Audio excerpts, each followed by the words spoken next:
Oh man, folks, they called us idiots. They said we had no clue what we were doing as we bought stocks down 40%, 50%, 60%, 70% in 2022. And did we look like we didn't know what we were doing for a little bit there? Yeah, sure, we absolutely did, right? As stocks just went lower and lower and lower, and we bought the dip, and we bought the dip, and we bought the dip again and again and again, right? And all the way through until about the middle of October, we were looking pretty bad. Us long-term investors, everybody was looking at us, laughing at us, right?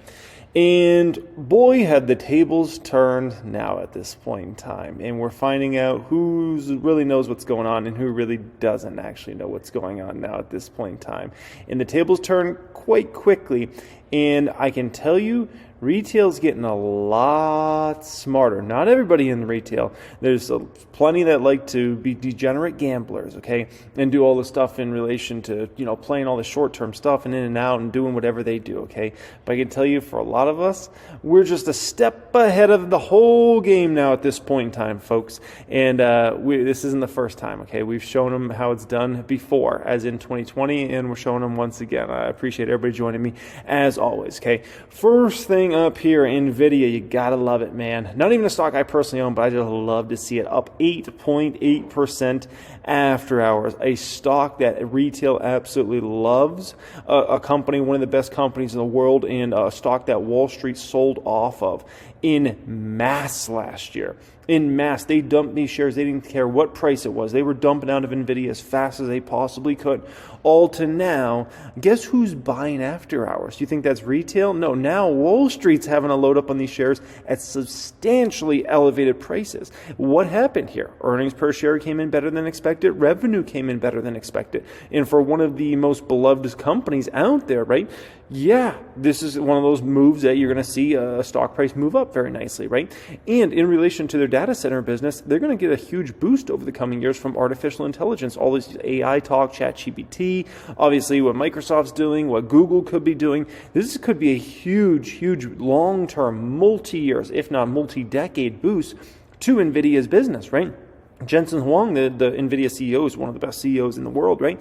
He said on the call with analysts that AI is at an inflection point, pushing business of all sizes to buy Nvidia chips to develop machine learning software. He says generative AI's versatility and capability has triggered a sense of urgency at enterprises around the world to develop and deploy AI strategies, he says, okay? That's big.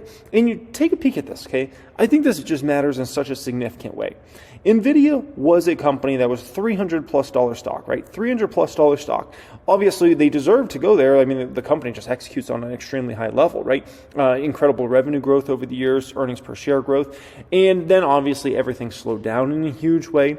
Plus, obviously, the Fed was raising interest rates. And what did Wall Street do? They sold off the stock. And it wasn't that they just sold off the stock. They sold the stock down 60, 70%.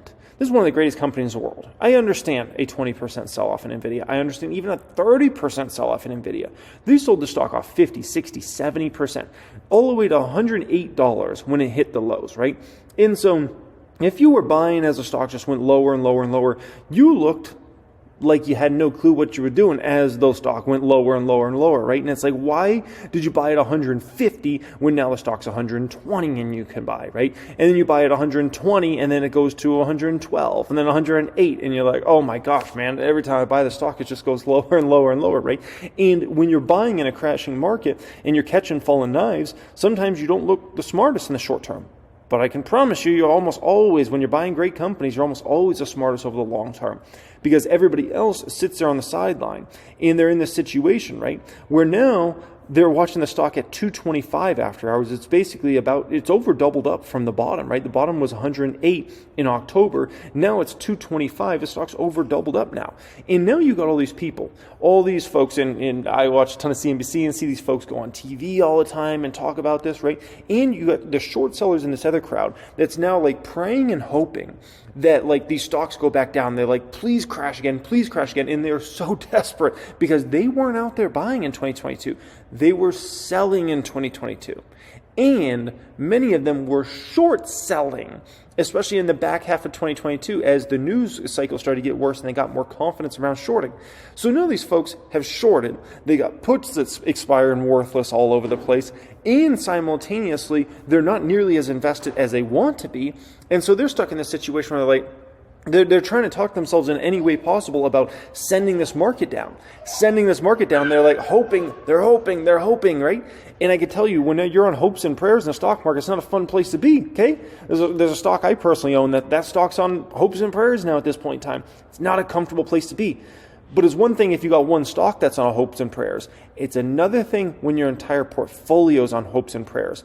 And now you're looking and you're watching Nvidia at 225 after hours, and you're like, can the stock go back down? And now, what's Nvidia? Let's say it did go down. What's Nvidia going to? 180, 170? You still missed 110. You missed 108. You missed 112. You missed 115. You missed 120. You missed 130. You missed 140 at this point in time, right? So now you're hoping that it goes back down to what price? And they're likely just going to continue to wait, right? And next thing you know, Nvidia is going to be 260, 300. And they're like, oh, I hope it pulls back. And then it pulls back to like 245. And they're like, now I'm going to buy, okay? And it's just the game of Wall Street. It's the game of Wall Street. And it's greed, man. It's pure greed. People get so greedy in the stock market, right? In terms of trying to get these pricing. Let me show you another two stocks that are perfect examples of this pure greed, right? These aren't secret companies. These aren't like no one knows about Nvidia. No one heard of this, okay? And these two stocks are among the most popular in the world. And yet people decided to, Wall Street decided to sell these stocks at any price possible, right? Tesla's another phenomenal example. Stock went all the way down to $101 a share. $101 a share. And folks decided to, I'm not gonna buy Tesla because I think it should go to $80. I think it should go to $90. I think it should go to $70. Okay, and they throw out these arbitrary pricing. And what I can tell you with a lot of these folks is, even if it went to those prices, these folks still wouldn't buy. They still wouldn't buy, even if it went down to that price. Then they would make up some new arbitrary number, and I think it should go to this price or that price or whatever, man. It's funny how it works, okay? And they'll talk themselves into this. Meta's another perfect example. This stock went all the way down to $88 a share. $88 for Meta, you've got to be flipping my flapjacks. That's ridiculous, right? And folks are just watching these stocks go higher and higher, these Wall Streeters, right? And they're like, S&P 3,600, 3,400, 3,200. I think it's coming. I think it's going to come. And at the end of the day, they've just missed an incredible opportunity to buy so many companies at such low price in 2022, and they bypass that because in their mind they believe the market should go lower. Well, something I think everybody should be educated about when they get in the stock market. And I don't care whether you manage, $100 billion of assets under management or whether you manage a portfolio of $1,000. Everybody needs to understand the market doesn't care about what you think the market should go to. The market doesn't care if you think the market should go to 3,200 or 3,600 or 4,000 or 4,400 or 4,800, okay? It doesn't matter what you think the market should go to. You have to take the opportunities you are given. And when you are given great opportunities in great assets at great pricing, you've got to take advantage of that. Regardless of what your feelings tell you, I think the market should go to, because it is completely irrelevant, okay? More than likely, 99% of the time, the market's not going to that magical number that you think it's going to go to, and that's when you're going to be able to load the boat. Because there's probably 1,000 other people that are thinking the same exact thing as you. Take the opportunities you are given in this game. People overcomplicate it. Wall Street overcomplicates it time and time again. And they make these mistakes again and again and again and again to miss these opportunities, okay? I'll put it to you like this, right? Imagine you got a scale, and on this scale you got one side which is pure FOMO. This is like, I got to go all in every single stock every single day or something like that, right? And just the biggest crazy FOMO you could possibly imagine, right? Think of it as like the market of that at the very end of 2020, beginning of 2021, that was like an insane FOMO market. Think about it like tech bubble days, right? And then you have over here like the scale of greed, right? And so this is like, I'm not buying the stock market unless it goes down another 50% from here. These are the people that think like, well, the great financial crisis, the NASDAQ went down a little over 50%, and the tech bubble went down over 50%. So I think the market needs to go, I think the NASDAQ needs to go down over 50%. And so they think like they basically just get greedy with pricing, right? And I can tell you the best place to be is somewhere in between that level, essentially, okay? And somewhere in between FOMO and pure greed around pricing, you make very smart, intelligent investment decisions, okay? Investment decisions. Not FOMO decisions and not greed decisions, okay? There's no one that could possibly tell me that buying Metastock for anything less than $150 a share, and even under $200 a share, is not a great price. If you are not a buyer under that price, and you know anything about valuations and business models and those sorts of things, you're pure greed, okay? You're greed. You think, it's never going to be cheap enough for you, okay? $88, it wasn't cheap enough. $68, $1, it's not cheap enough for you. There's no price, okay? You're just pure greed. And at the same token, if you're just like, it doesn't matter if the stock's up 1,000,000%, it doesn't matter the PE ratio or nothing like that, right? Then you're in the FOMO crowd at that point in time, right? Somewhere in between those two is where you make smart investment decisions. That's what I like to do. I'm sure that's what a lot of you guys like to do, right? We weigh all the costs, we weigh the risk reward, we look at the market objectively, right? But we don't even really look at the market so much. We're thinking about the asset we're buying, right? I'm not buying the entire stock market. I'm buying a specific asset. If it's Meta stock, if it's Tesla stock, if it was Nvidia stock, if it's Texas Roadhouse stock, right? If it's Google stock, if it's Amazon, I'm looking at that particular asset and I'm saying, am I getting great pricing on the stock? What do I believe this company's net income is going to over the coming years? What is it today? Where's the market capitalization at? What sort of returns do I expect for this type of company? That's what I'm looking at, okay? And that's where the magic is made. Warren Buffett, I need to do a reaction to this at some point in time, okay? There's a great old interview of Warren Buffett, okay? And the gentleman that's doing the interview, he asked Warren Buffett, like, why don't you live in New York City? Why live in Omaha, Nebraska? And why, everybody's all, in tune with what's going on over there. And he basically said, I don't need 1,000 people telling me in my ear what's going on all the time and their opinion on this and this and that, right? I just need to, focus on what I got to focus on, which is looking into companies, finding great companies to buy, and executing on that, right? And I don't need 1 million people's opinions. But what I think the problem is with a lot of these Wall Streeters is they're around another bunch of Wall Streeters, and they're just constantly in this mode of like, I gotta sell tomorrow, and then I gotta buy the next day, and then I gotta sell, and then I gotta buy, and no, I need it down to this specific price, and they're almost too caught up in everything, right? And for the stock market, like, you can you almost start treating it like a casino because you're so like intertwined with the short-term decision-making process, which, as we know, it does not result in better returns. The more and more you get tied up into the short-term stuff in terms of your decision-making, right? The more and more your returns are going to lower over time. That's been like statistically proven over time, right? And so as somebody like a Warren Buffett says, I got to focus on these companies over time. I can't focus on this opinion here and why the S&P 500 is going to go to 3,200 or 3,400 or 4,000 or 4,400 or 2,400. It's all irrelevant. It's all irrelevant in the end, okay? It may be fun to listen to, but it actually really doesn't matter, okay? I've got to look at it and I've got to say, am I getting an asset for a great price? If I'm getting that asset for a great price, regardless of what I feel is going to happen in the market, I've got to take advantage of that. If I don't take advantage of that great price, then I'm just getting too greedy in the end. And I think I'm going to be able to control where the stock market goes, which you have absolutely no control over that, okay?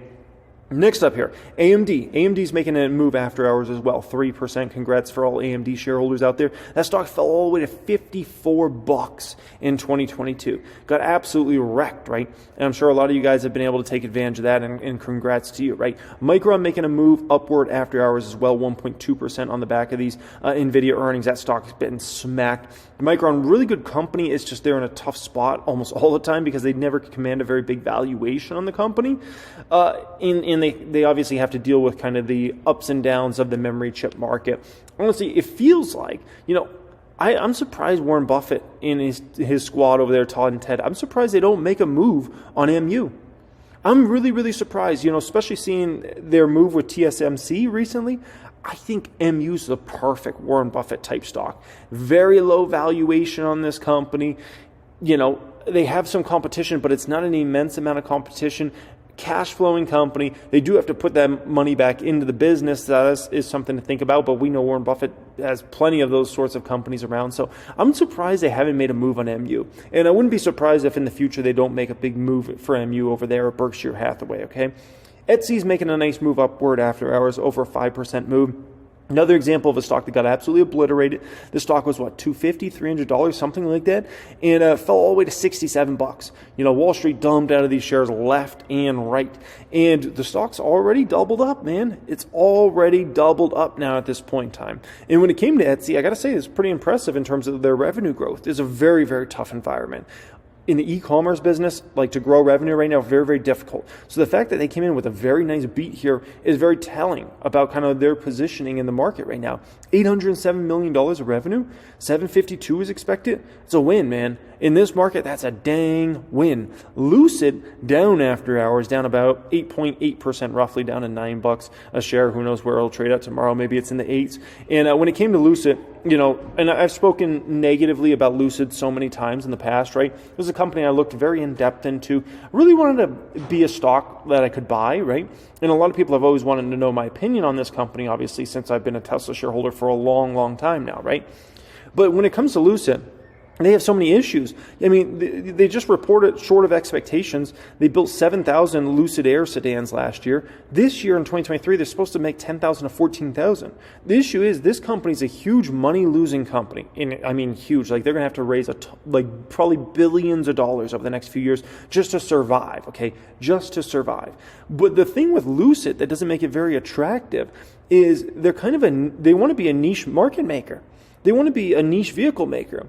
It was like with Tesla, you always get the promise of like this was going to be the next auto giant plus more than an auto giant, right? Whether it's robo-taxi opportunity, energy opportunity, those sorts of things. You look at Lucid and basically all they want to do is be like a glorified, Mercedes-Benz or BMW, but for EVs.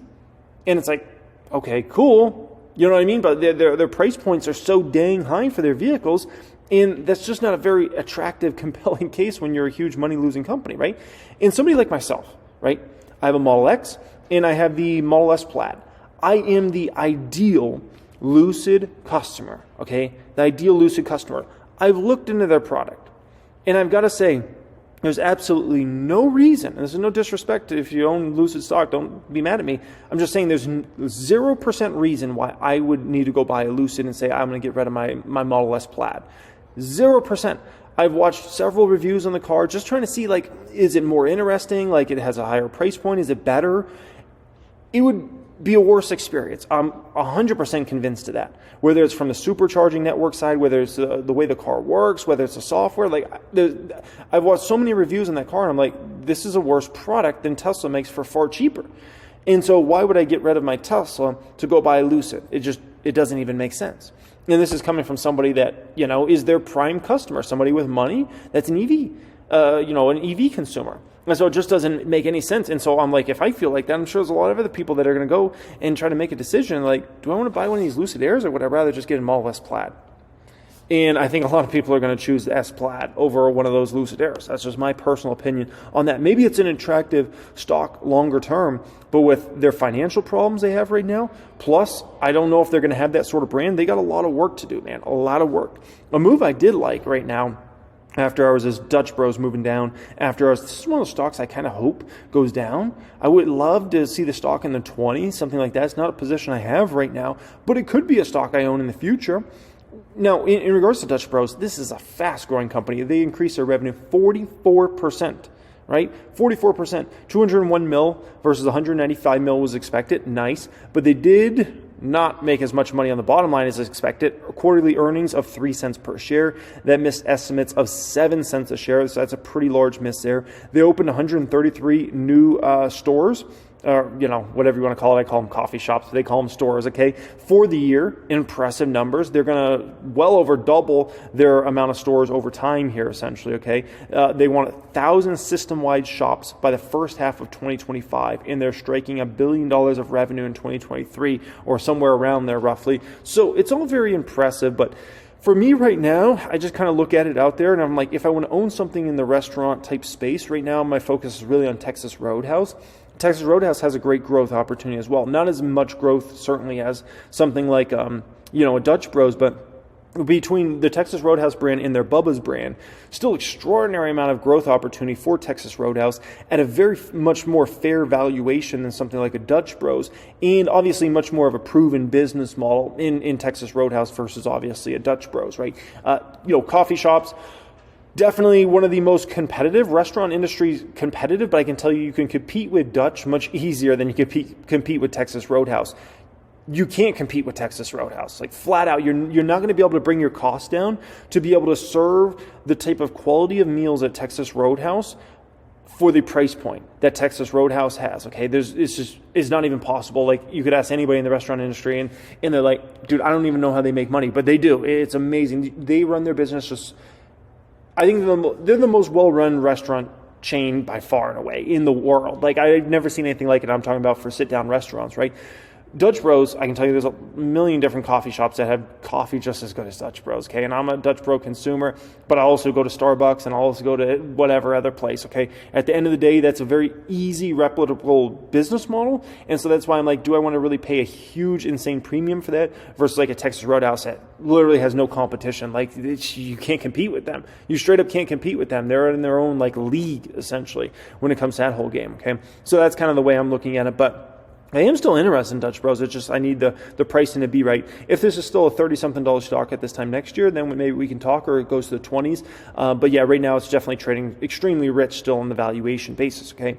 Now, position of power, okay? And I can tell you, for all of us that were buying heavily in 2022, and we got made fun of, and we got called names, and they said we were an idiot, and this and that, okay? We're looking very, very pretty now at this point in time, right? And we're in a huge position of power here. Because if the stock market goes up, our positions, our accounts are just going to increase and increase and increase, right? If the stock market stays stagnant, still so many tremendous amount of opportunities in this market. We can take advantage of those deals out there, right? And on the flip side, if the market goes down, we're ready to buy. So it really doesn't matter which way it goes, right? Like we're gonna win. We're winning. Like it doesn't matter, right? And for somebody like myself, I take it a step further. I'm obviously hedged on the downside as well. So even if the market did tank for whatever reason, I don't know, everybody freaks out and the S&P 500 goes down 25% or something like that. I'll make a significant amount of money on my kind of shorter positions, and my hedges go ahead and flip those into longs if that was to happen, which is looking more and more far-fetched as time's going on here, right? So us longs, we're just in a position of power now at this point in time. And the shorts and the people that are underweight stocks are in such a significant weakness stage right now. And they might, if you're heavy cash right now, you're like, dude, can this market like crash? Can something go wrong? Can something happen? Because if you're insanely heavy cash and you're way underweight right now, your money's getting destroyed by inflation. That's something we do know, right? While you're watching stocks go up and start to appreciate now, and you're looking out there and you're like, okay, where do I put my money? I guess I could put it in a treasury or something like that. And it's like, you can do that and you get those returns on that. But did you see Tesla stock just doubled in a matter of a few months? Did you see Nvidia stock just is about to double up here in a matter of a few months? In Etsy stock, and you're looking at these stocks that are just doubling. And when you're coming out of one of these cycles, a real big bear market, right? The doubles happen quick. And you're like, oh, cool, I'm collecting my 4%. My 5%, and that stock over there just doubled in a quarter of the amount of time, right?